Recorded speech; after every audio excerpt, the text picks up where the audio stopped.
AI যদি বলে আল্লাহ নেই, আপনি কি করবেন? আজ আমি এমন একটা কথা বলবো যা শুনলে অনেকেই এই ভিডিও বন্ধ করে দিতে চাইবে, কিন্তু আপনি যদি শেষ না দেখেন এক রহস্য কখনোই খুলবে না। কারণ আজ একটা এআই দাবি করেছে আল্লাহ নেই, কিন্তু শেষ না দেখলে আপনি বুঝতেই পারবেন না এই কথাটা কে বলছে আর কে বিশ্বাস করছে। আজ মানুষ কাকে বেশি বিশ্বাস করে জানেন? বাবা মাকে না, গুগলকে, এআইকে। কোনো কিছু জানার আগে আমরা কি করি? নামাজ পড়ি না, গুগলকে, এআইকে জিজ্ঞাসা করি। এখন কল্পনা করুন যে এআইকে আপনি সব প্রশ্ন করেন, সেই একদিন আপনাকে বলে আল্লাহ নেই। এটাই আজকের ভয়ঙ্কর প্রশ্ন। কিছু মানুষ সাথে সাথে বলবে এআই ভুল, কিছু মানুষ বলবে এআই তো সব জানে, হয়তো সত্যিই কিছু আছে। আর সবচাইতে ভয়ঙ্কর মানুষ কারা জানেন? যারা চুপ করে যাবে, কারণ তাদের ঈমান ছিল অভ্যাসের, বিশ্বাসের না। একটা জিনিস পরিষ্কার বলি, এআই জানে ডাটা, এআই বোঝে প্যাটার্ন, কিন্তু এআই কখনো বোঝে না নিয়াত কি। এআই কখনো অনুভব করে না তাওয়াক্কুল।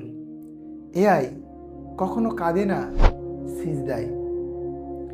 এআই কখনো ভয় পায় না কবরের অন্ধকার। এই ভিডিওটা শেষ না দেখলে আপনি ভুল সিদ্ধান্তে পৌঁছাবেন, কারণ আমি এখনো পর্যন্ত সবচেয়ে গুরুত্বপূর্ণ কথাটাই আপনাকে বলিনি।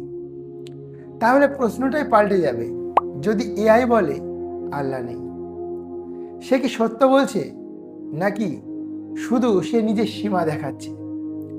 একটা যন্ত্র যার জন্ম মানুষের হাতে, সে কিভাবে সেই স্রষ্টাকে অস্বীকার করে যে মানুষ বানিয়েছে? এটা এআই এর কথা নয়, এটা মানুষের অহংকার।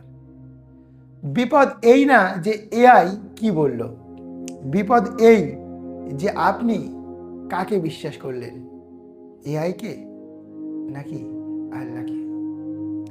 কারণ যাকে আপনি এখন বিশ্বাস করবেন, আপনার শেষ সময় আপনি তাকেই ডাকবেন।